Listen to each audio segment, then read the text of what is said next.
प्रेम से बोलिए कृष्ण कन्हैया लाल की जय। मदन गोपाल की जय हो। और देखिए कंस ऐसा मामा जो अपने सातों भांजे को मार डाला। आठवां देवकी के 8वें नंबर में पुत्र हुए हमारे कृष्ण कन्हैया लाल जी। जय हो। देवकी मैया रोती है, जेल में सोचती है कि एक ही निशानी आखिरी बचा है, कंस इसको भी मार डालेगा। इसी दुख में रोती है। और यही भादो महीने में अष्टमी के दिन रात 12 बजे कृष्ण कन्हैया लाल जी जन्म लेते हैं। और कैसे चारों तरफ बारिश हो रही है, उसी में कृष्ण कन्हैया लाल जन्म लेते हैं। और कैसे बड़ा ही प्यारा सा एक सोहर से आप सबों को सुनाती हूं मैं। कैसे कि कंस मामा के जेल खानावा,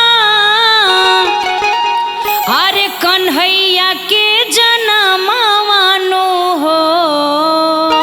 जय हो। कि कंस मामा के जेल खानावा, कन्हैया के जनमावानो हो। कंस मामा के जेल खानावा, कन्हैया के जनमावानो हो। ए ललना खुश बासु देव जी के मनावा, तो धरती गगनवानु हो। ए ललना खुश वासुदेव जी के मनावा, तो धरती गगनवानु हो। ललना जय हो। देव जी के मनावा, तो धरती गगनवानु हो। जय हो। बधाई हो। जय हो।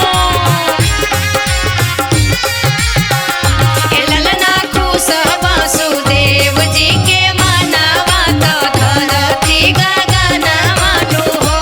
ललना खुश वासुदेव जी के मनावा, तो धरती गगनवानु हो। शुभ शुभ